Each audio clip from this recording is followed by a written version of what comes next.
Okay, so we have done yesterday till here, so we'll start from dyslipidemia today, and then maybe I can finish this one, and then whoever is the next volunteer, they can start with the next topics.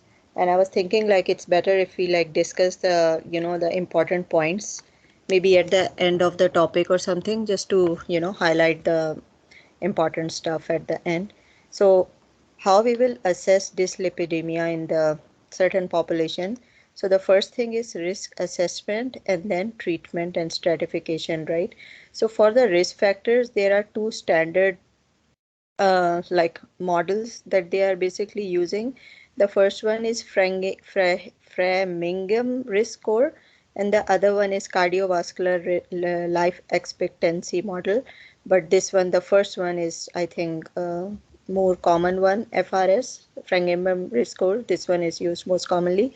So then repeat screening every 5 years for FRS less than 5% and every year for FRS more than 5%.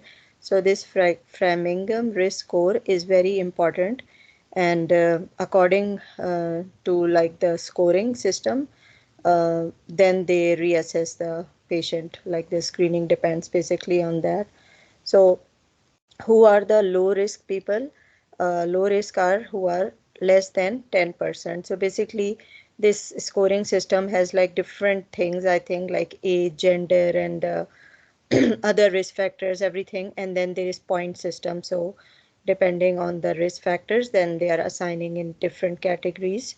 So the low risk is basically less than 10% and the high risk is more than 20%, and then between 10 to 19, this is like the intermediate risk. So if it is low risk, then there is no pharmacological therapy, like the patient is low risk, so we are not starting any medications or anything. And then in the primary prevention conditions, this one, the 10 to 19%, and the high risk is more than 20%. So this is primary prevention conditions. And then in the intermediate risk, the LDL is more than 3.5, or so basically FRS is 10 to 19 and LDL is more than 3.5, then they are intermediate risk. And these are other criteria, non-HDL, ApoB, and everything. So it is very hard to remember all the values, but this LDL is important if it is more than 3.5. And then who are in this category? Men more than 50 and women more than 60 with one additional factors. So one additional factor can be any of these that are the risk factors, that can be impaired fasting glucose, high waist circumference, smoker, hypertension, presence or of other modifiers. So these risk factors are important because depending on this risk factor and this criteria, if this is met, then we can decide whether to start patient like in on medication or to give him preventive medication, or sorry, like preventive lifestyle, those kind of stuff.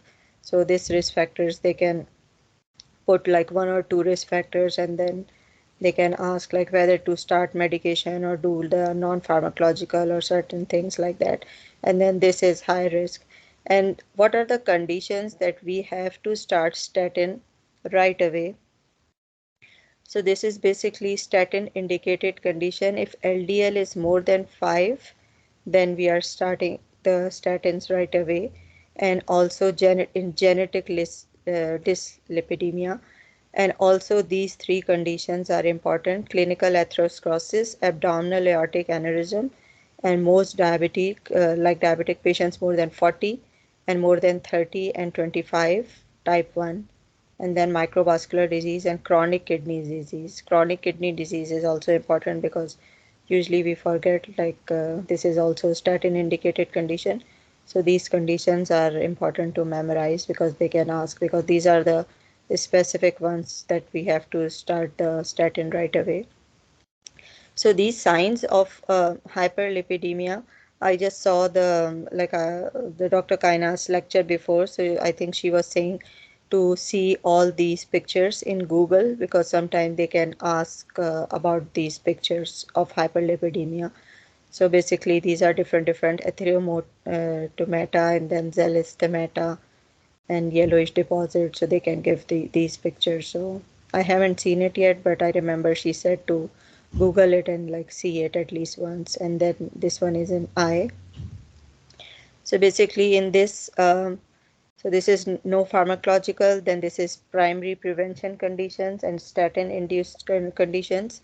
And then the what is the first thing we are going to do, like as in every disease, discuss behavioral modification, smoking cessation, diet, adopt a healthy dietary pattern, exercise, and for adults 150 minutes per week.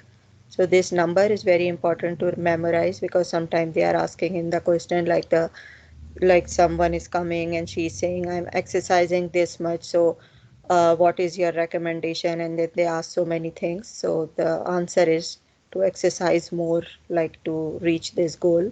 So this is important to memorize. And then the first thing is lifestyle modification and all those. And then what is the next step? Initiate statin treatment, treat to target approach, confirm adherence and barriers to use. So we are like taking all the history and everything. So like if the patient is like compliant to medications, so after starting the statin, and then LDL is less than 2 or reduction in ApoB, or this is the target to have LDL less than 2 and LDLC more than 50% reduction. So this is the um, like treatment goal kind of. So target achieve or on maximally tolerated dose. So if the target is achieved, then it is good. Monitor response to statin, healthy behavior. So after the lifestyle modification and the statin treatment, if the target is achieved of less than 2 or more than 50% reduction, then it is good. Then we are doing the monitoring and everything. But what to do if the target is not achieved? Then discuss add-on therapy with the patient, evaluate reduction in cardiovascular risk, additional cost, and side effects. So all these things have to be evaluated, and then we can add on the therapy. So which medication we are adding? The first line is ezetimibe, second line is PSK9 inhibitors. So this one also, the first line is this, and the PSK inhibitors. So this is basically the chart for dyslipidemia. So this is like the stepwise approach, and then how we are diagnosing, and then according to the risk factors, and then what are the like statin indicated conditions, we have to start statin right away. And then how is the therapy indicated? The first is like the lifestyle modification, all those. Now the second one is statin, and then what is our goal, and if we achieve the goal, well and good. If not achieved, then what is the second line, sorry, first line and second line, ezetimibe, and then PSK9 inhibitors. So in all this chart, they can like give like kind of first step, second step, or like mix and match, just to know like we know the steps and what we are adding and like how we are, and also they can give it in the CDM. I think it is important. So I So I wanna want add one thing here that first, like I want to summarize this thing. to. Sure. If the patient, for example, patient is coming to us for the periodic screenings, right? Periodic health visit. What should be our approach? First, before going for the risk factor assessment and stratification and Framingham score, what we are going to do? First thing is we have to screen, and how we are going to screen on the history. So what we are going to ask on the history? First we will screen the patients. Before going to this chart, we will screen the patient and look for the sign and symptoms. How we are going to screen? We will screen by asking questions on history and physical history. And what we are going to ask, like first we will look at the age of the patient, like if they are greater than 40 years or man, and if the female is menopausal, this thing. Second thing we will going to ask, like if they are indigenous, if they are Asian ancestry, because dyslipidemias are like more common in those people. Okay. And then we will go for the current cigarette smoking, and then hypertension, diabetes, family history, and erectile dysfunction, CKD, any if the patient is rheumatoid arthritis and psoriatic or IBD, any autoimmune disease, if it is present, it's the high risk for developing dyslipidemia. And then we will ask for the HIV. They have also mentioned HIV, so this thing is important. Maybe because dyslipidemias are common in HIV patients. And then they have written like BMI. If there is BMI greater than 30, then we have to screen for dyslipidemia. And if there is any history of hypertension, gestational hypertension, then we have to go for it. So that these are the things we are going to ask on the history. We have to rule out these things, and then after that we will go for the signs which are present clinically. What are these signs? These signs are what they have mentioned: atheroma, xanthelasma, and there's any corneal ulcus, lipema retinalis. These all things we are going to then look for. The after history we are going for this sign and symptoms. And after we are done with this thing, then we will go for this chart and this approach. Then we will go for the, if there is any, how we are going to we are going to know about that. If there is a statin indication, obviously on the history, not directly we came to know about it that the patient should start using statin. We will go for the history. And on history, if the patient is greater than 40 years of age, if the patient has greater than 25 years of type 1 diabetic history, and any microvascular disease, and if the patient is CKD, we have to start statin without going for this risk stratification score. Without looking for it, we are not going to calculate the score for these people. We have to start statins.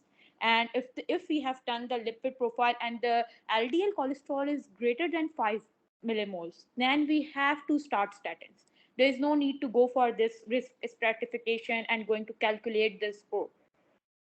If these things are like already we have ruled out these things on history, and there's no indication of statin, right? For example, people like us, like we are normal people, but we have the family histories of diabetes. Most of us have the family history of hypertension in our parents. And so we are going to how we are going to do, we will calculate the score after doing this thing. Then if the score is less than 10, then it's the low risk. It's if the score is greater than 20, it's the high risk. And if the intermediate 10 to 19, then we have to go for these values. And then first is lifestyle modification, second first line, then we will start statin and look for that patient is improving or not. And after statin, if the patient is not improving, what is the add-on therapy? For add-on, first thing is ezetimibe, which is the bile acid sequestrant, and second line is PCSK9 inhibitor drugs. These are the second line, not first line. So in this way, this should be our approach whenever any patient is coming to us for periodic health visit. Thank you. Yeah, I have to say one thing. As far as the pharmacological therapy is concerned, I must say the first line therapy should be statin, HMG CoA inhibitors, I think. If there's It's a side statin. effects occur, then you can give the alternative, this ezetimibe. No, first we have to start statin, and after statin, I am talking about add-on therapy. Add-on means statin is not No, working no, and the you have patient is finished. not I'm in. not problem with that. I'm just Yes, commenting yes, on the pharmacological therapy that yes, it's yes. written here, First the thing is first line first. therapy, which is Yes, ezetimibe. But I clinically, I know that that the first line therapy should be the statin. I don't know why. yes. No, no. They have written, actually. They have written the for add-on first line is this, not for first line medication for dyslipidemia. They have mentioned first we have to start initiate statin. In the table they have mentioned initiate statin, and then after add-on, in add-on they have written first line and second line these drugs. No, they haven't mentioned that first Yeah, line is ezetimibe. Where is written is statin? We have to give. because here we already Look at the started. table Oh, I don't in get actually. discuss behavioral modification, and then in the second initiate statin treatment, and then if no, then add on is first line ezetimibe and PCSK9. Yeah, Thank you. before we add on the second line um, or before we add on other treatments, the statin should be get the maximum tolerant dose. Mm-hmm. Yes. Yeah, Makes and sense. Yeah. also keep an eye on the side effects, because statin, the most common side effects are myopathies or rhabdomyolysis. So we so the LFTs and the CK level baseline, and after 6 weeks, it is Okay, mandatory. let me add one thing here, that for example, we have started this statin, right? Patient is coming to us, and we have done the creatine levels, right? There is a certain limit. It's not like that we a patient is coming to us and his cret is rising, so we are going to stop statin. That's not a thing. There is a particular range, like up to 2 to 3 times of normal. It's like tolerable. We are not going to stop statin at this range. Mm. And after that range, if that particular range is like surpassed, then we are going to stop statin, because that's like they have mentioned a particular range over here in this chapter at somewhere. I don't know where, so that's why I can't recall where it is particularly mentioned, but they have mentioned there is a certain range of statin I think three to of. four or 5 times increase Yes, something than like normal that, like and yes, rhabdomyolysis it so shows, we and should keep this creatinine thing in level too mind. much high. Yes, yes. So first, we should keep this in mind that it's not like that. We all know that statins have side effects, but obviously, benefits of statin are more than the side effects profile. So we are going to always look for the risk and benefits, and then we should keep in this thing in mind, that the statin, what is the range of creatinine levels that are like tolerable on statin. So after that, we are going to stop statin. That's not the way that we are. If the crat is particularly minor in the limiting range, and we are going to stop statin, because we all know that statin is the most important drug in inhibiting the plaques progression. So there is no any other drug which has proven benefits for that erythematous plaques. Statin is the is the best drug for it, for plaque stabilization. That's why we are going to see, and then after that we are going to stop if the cret is very very very high, greater than 10 times or something like that. You guys can read where the range which they have mentioned somewhere in this chapter. Okay, thank you. We can move on. Okay, thank you so much, doctors. So I think this chart, I think one of the doctor has already summarized it. So we are screening all the patients, like women and women more than 40, and postmenopausal also, and then the specific like population like South Asian, indigenous. So these are all the risk factors, and these ones I think she have already mentioned. So all these conditions needs to be assessed. And then non-fasting lipids versus fasting lipids. So non-fasting can be used for fragment risk assessment and hold same prognostic value as the fasting lipids. So this is just the study, I think. So LDL cannot be calculated when triglyceride is more than 4.5. So they have just mentioned it. So this one is the assessment. So screening is done with full lipid profile every 1 to 3 years in males and females more than 40 years. So more than 40 years, everyone need to be screened 1 to 3 years. And who are menopausal or at any age for adults with additional dyslipidemia risk factors. So we have seen the risk factors all written here. So any age with any of these risk factors present, then the screening can be done early. And in the postpartum period for women who had a pregnancy related complications, hypertensive disorders of pregnancy, gestational diabetes, and preterm stillbirth. So all these complications. So this is for the postpartum woman. And then the first thing we are doing the history and physical examination, and then measure the standard lipid panel and calculated and glucose and GFR. So all these needs to be done. And then screening for secondary causes, hypothyroidism, chronic kidney disease, diabetes, nephrotic, liver disease. So all these tests should be done. Now, in the risk category, estimate using the FRS for assessing 10-year risk for developing cardiovascular disease. So FRS calculated based on age, gender, HDL, BP, smoking, diabetes. So all these factors are included for the assessment of FRS. The family history of premature cardiovascular disease that is less than 55 in first degree male relative or less than 65 in first degree female relatives. So it doubles the FRS. So if any person is coming when we calculate his FRS is 10%, but he has the family history of premature cardiac death or something in the first degree relative, then it instead of 10 his uh, like rate is like 20%. It kind of double. So to be completed for men and women age 40 to 75 years every 3 to 5 years.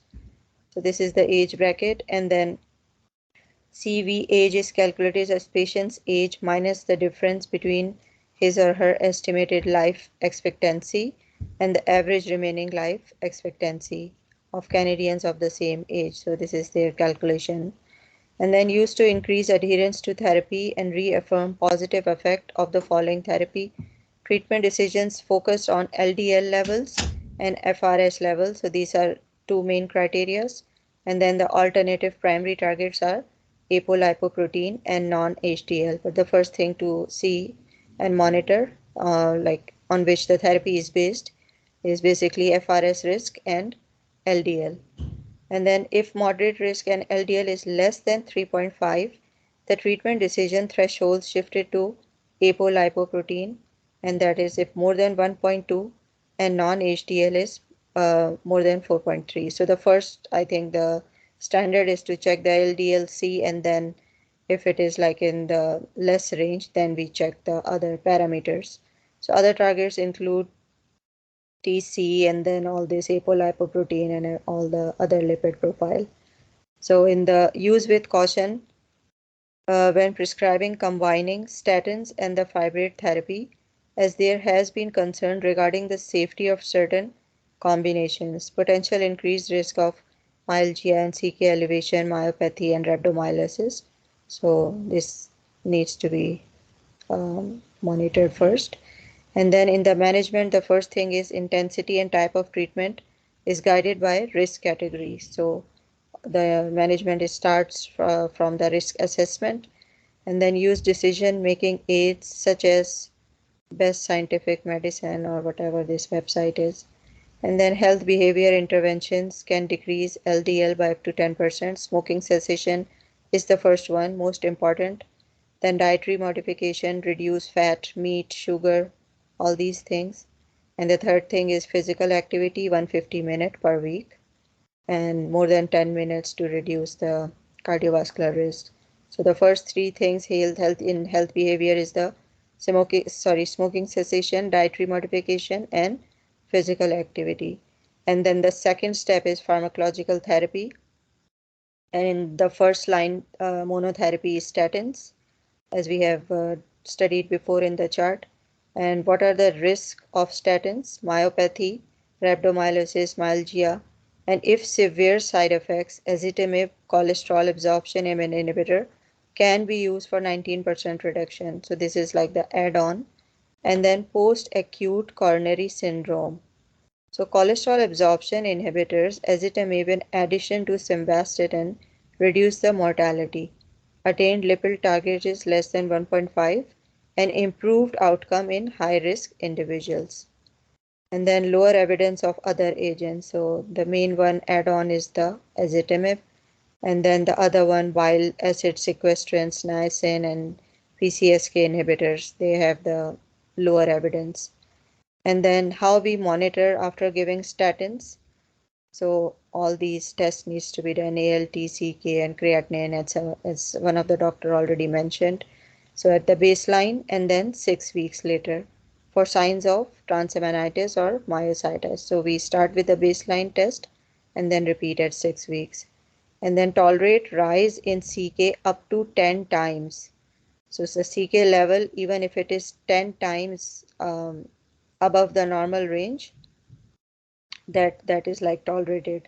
And then versus 2 to 3 times if symptomatic, or serum creatinine rise less than 25%. So if the patient is symptomatic, then 2 to 3 times. Otherwise, if the patient is asymptomatic, then even the creatine kinase level 10 times more, on above the normal limit, is acceptable. And then no routine repeat measures of ALT and CK necessary in asymptomatic patients using statin therapy. So if adequate response is achieved, then evaluate the fasting lipids every 6 to 12 months. So when we start, we do the baseline, then we do 6 weeks, and then if like the patient is asymptomatic and like adequate response is achieved, then 6 to 12 months repeat. And then this is isolated hypertriglyceridemia does not increase cardiovascular risk and normal HD and TC and TG levels, and it is mild 2.2, marked 5.6, and the principal therapy here is lifestyle modification. So the weight loss, exercise, smoking cessation, blood glucose, and all those. And in the severe hypertriglyceridemia, more than 10, it is associated with increased risk of acute pancreatitis. So this is important. So drug therapy lowers risk of pancreatitis, not uh, coronary artery disease, and nicotinic acid and fibrates are given in the hypertriglyceridemia, but it is not does not increase cardiovascular risk. But if it is more than 10, then it increases the risk of pancreatitis. Sorry, I So, think someone is raising her hand. oh yeah, go ahead.